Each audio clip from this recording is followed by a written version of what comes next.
Hello friends, नमस्कार। स्वागत है फिर से आपका हमारे चैनल पे। मैं नेहा पांडे आपका बहुत बहुत वेलकम करती हूँ।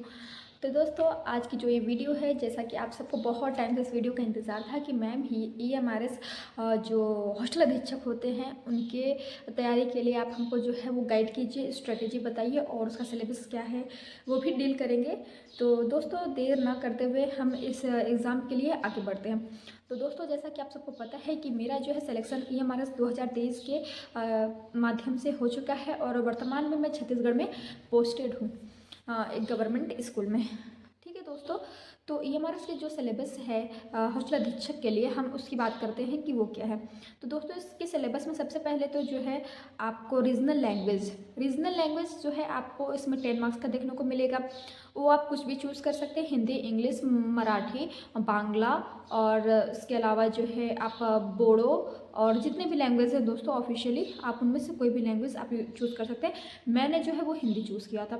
उसके बाद है जो है आपको अगेन हिंदी जो है, हिंदी के 10 सवाल आपको देखने को मिलेंगे। उसके बाद जो है इंग्लिश मिलेगी आपको 10 मार्क्स की देखने की। कंप्यूटर जो नॉलेज है वो आपका 20 मार्क्स का रहेगा। उसके अलावा दोस्तों आपका जो रीजनिंग है वो भी 20 मार्क्स का रहेगा। और उसके अलावा जो है आपको जनरल अवेयरनेस में खास करके ये जो है वो एजुकेशनल जीके पे जो है वो फोकस करते हैं। ठीक। और इसके बाद हम बात कर लेते हैं दोस्तों, तो इसमें एक प्रशासनिक अभियोग्यता मीन्स एडमिनिस्ट्रेटिव एप्टीट्यूड जो होता है, एक वो पार्ट होता है। उसके बाद जो है दोस्तों लास्ट हम बात कर लेते हैं पॉक्सो के जो एक्ट है, और उसमें बहुत सारे एक्ट आते हैं, सिर्फ पॉक्सो के ही नहीं, NCPCR की गाइडलाइंस है। और उसके अलावा चाइल्ड मैरिज वगैरह से संबंधित जो है ये एक पेपर होता है, उसमें जो है वो 10 मार्क्स के होते हैं। तो दोस्तों, हम पूरे अगर टोटल मार्क्स की बात करें तो जो है वो 120 नंबर का जो है वो एग्ज़ाम होता है। और इसमें जो है हिंदी 20 मार्क्स की, मीन्स रीजनल लैंग्वेज मैंने हिंदी ली थी प्लस हिंदी मिला करके 20 marks, English 10 marks, computer 20 marks, administrative aptitude जो कि सबसे बड़ा रोल अगर आपका सिलेक्शन कोई करा सकता है या आपको कोई लिस्ट से बाहर निकाल सकता है, वो है एडमिनिस्ट्रेटिव एप्टीट्यूड। उसमें अच्छे खासे लोग भी जो है वो मात खा जाते हैं। उसके बाद दोस्तों जो है रीजनिंग 20 मार्क्स के, पॉक्सो एक्ट जो है वो 10 मार्क्स के, और जो जनरल अवेयरनेस है वो भी दोस्तों 10 मार्क्स के ही होते हैं।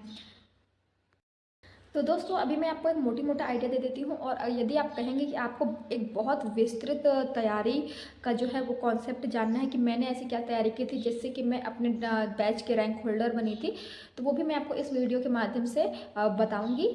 ठीक है दोस्तों, तो जो भी जिनको भी विस्तृत जानकारी या फिर तैयारी का जो है मॉड्यूल क्या होना चाहिए, या फिर किस विषय को कितना समय देना चाहिए, या फिर रिसोर्सेज क्या होने चाहिए, जिनको भी इस चीज़ के लिए जानकारी चाहिए, तो कृपया करके कमेंट कीजिए और वीडियो को ज़्यादा से ज़्यादा शेयर कीजिए दोस्तों। वीडियो को शेयर करेंगे तो बहुत सारे हमारे एक्सपीरियंस हैं जिनको कि हेल्प मिलेगी, और जो है चैनल भी हमारा जो है, जो कि हमेशा आप लोगों की मदद करता है, वो भी जो है ज़रूरतमंदों के पास जाएगा। ठीक है दोस्तों, तो पहले तो हम रीजनल लैंग्वेज की बात कर लेते हैं और हिंदी की बात कर लेते हैं। हिंदी में जो है इसमें ये ग्रामर पोर्शन को ही डील करते हैं, और जो है इसकी हिंदी ना तो हम बहुत हार्ड कहेंगे और ना तो बहुत इजी कहेंगे, मॉडरेट लेवल की, मीन्स जो मेरे एग्जाम में थी वो मॉडरेट लेवल की हिंदी थी, और संधियाँ कुछ ऐसे थी जिनमें कि मतलब मेरा खुद गलत हुआ था। तो आप हिंदी को बहुत हल्के में तो नहीं लीजिएगा, ये आपके सिलेक्शन में अच्छा रोल निभाती है। उसके बाद जो इंग्लिश है, इंग्लिश भी दोस्तों मॉडरेट ही होती है इसकी। इसकी इंग्लिश आप ना इसको बहुत इजी तो नहीं कह सकते, हाँ मॉडरेट कह सकते, बहुत टफ भी नहीं होती है, मॉडरेट होती है। कंप्यूटर साइंस मुझे काफ़ी ईजी लगा था, और जो है इसका स्कोर मेरा 20/20 हुआ था। तो कंप्यूटर साइंस सही है, ईजी ही कह सकते हैं, आया था। ईजी, बहुत ईजी नहीं कह सकते, मतलब ईजी और मॉडरेट के बीच का था। उसके अलावा दोस्तों जब रीजनिंग की बात कर लेते हैं तो दोस्तों EMRS की जो रीजनिंग होती है ये बहुत ज़्यादा कॉन्सेप्चुअल होती है। आपको जो है रीजनिंग में जीके के भी क्वेश्चंस मिल सकते हैं, और मतलब जीके के इन द सेंस कि जनरल नॉलेज की, जैसे कि कुछ हमारे में तो साइंस के सवाल आ गए थे दोस्तों, और उसमें जो है रीजनिंग में ही ऐसा हुआ था कि साइंस के फैक्ट दिए हुए तो उसके आधार पर हमको 1 और 2 और 3 या ऑल 3 ऑल 4 और ऐसे करके ऑप्शन दिए हुए थे। तो ये काफ़ी ट्रिकी थी। तो आप इसको जो है, अगर मैं बात करती हूँ तो रीजनिंग में कम से कम 11-12 सवाल जो थे वो तो इजी थे, और जो है 8 से 9 सवाल जो है वो काफ़ी फंसाऊ थे, और काफ़ी जिनकी तैयारी अगर अच्छी नहीं थी तो वो इसको नहीं कर सकते थे। मैं आपको सीधे शब्दों में बताती हूँ। तो थोड़ा सा कॉन्सेप्चुअल ये था, और थोड़ा सा जीके आधारित भी था। उसके अलावा दोस्तों जो पॉक्सो एक्ट है, पॉक्सो एक्ट बहुत टफ नहीं आया था। पॉक्सो की तैयारी मतलब पॉक्सो जो एक्ट वाला सेक्शन था हमारा 10 नंबर का, तो उसके लिए दोस्तों आप जो भी गवर्नमेंट की साइट पे उनकी पीडीएफ्स अपलोड किए होते हैं ऑफिशियली, आप उनको रीड करेंगे तो थोड़ा सा कॉम्प्लिकेटेड रहेगा। बहुत सारे जैसे कि खास करके मैंने एक, जैसे कि दोस्तों आपने एक बचपन बचाओ आंदोलन देखा होगा, तो बचपन बचाओ आंदोलन का जो साइट है उसमें बहुत सारे पीडीएफ्स मुझे मिल गए थे एक्ट से संबंधित, तो वो काफ़ी इजी भी थे और काफ़ी पॉइंट टू पॉइंट भी थे।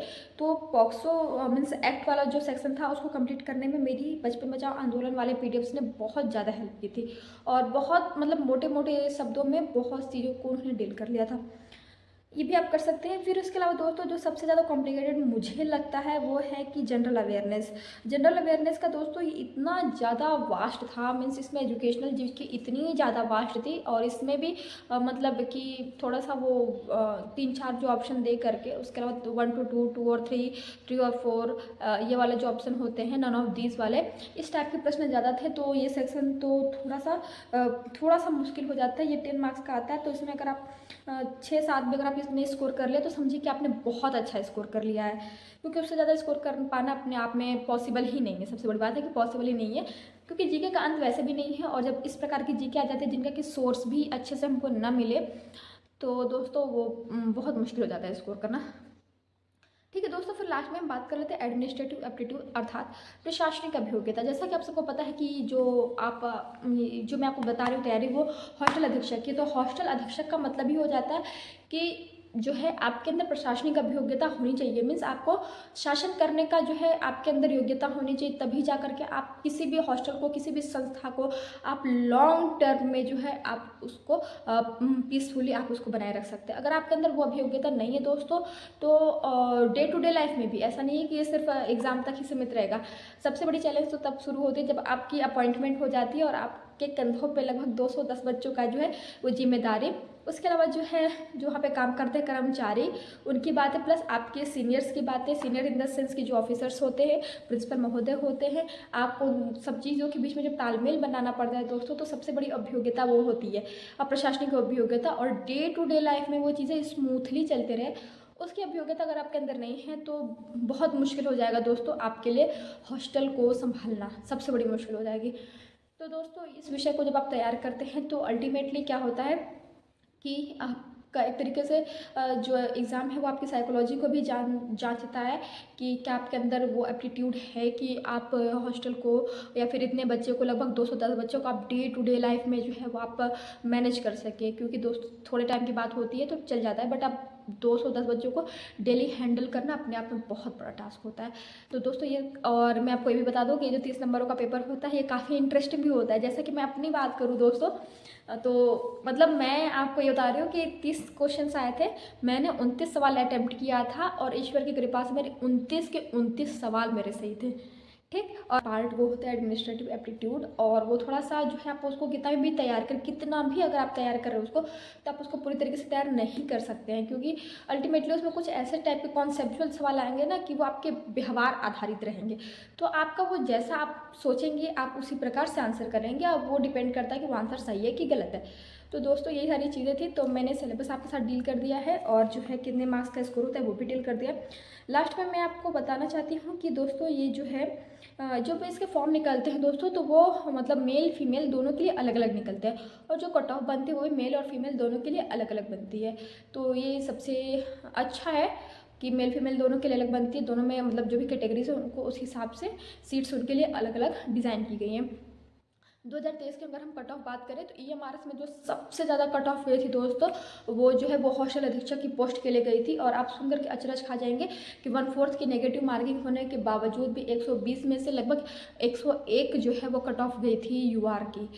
तो दोस्तों आप इसको जो है मतलब थोड़ा सा आपने अगर इसके लिए गंभीरता दिखाई तो आप जॉब में जब आप आ जाएंगे तब आपको समझ में आएगा कि ऐसा क्यों था, और उस हिसाब से खैर ये जॉब भी है, आपको सही लगेगा। अगर आपका मैनेज करने का स्किल सही है तो आपके लिए जॉब मतलब बहुत इजी और बहुत मैनेजेबल और सही है, मतलब अल्टीमेटली आपको सेटिस्फाइंग ही लगेगा, बहुत हज़ल नहीं रहेगा लाइफ में जॉब को लेकर के।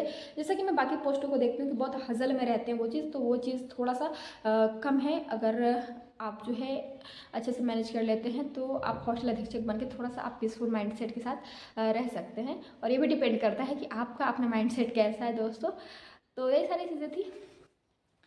तो मैंने आपके साथ ये जो कट ऑफ है सिलेबस से ये सब डील कर दिया। और पिछली बार जो है वैकेंसी मेल के लिए 335 आई थी और फीमेल की 334 आई थी। तो हम उम्मीद करते हैं कि इस बार भी जो है वो हमको EMRS के द्वारा वैकेंसीज देखने को मिलेंगी दोस्तों। तो आप जो है वो तैयारी करते रहिए।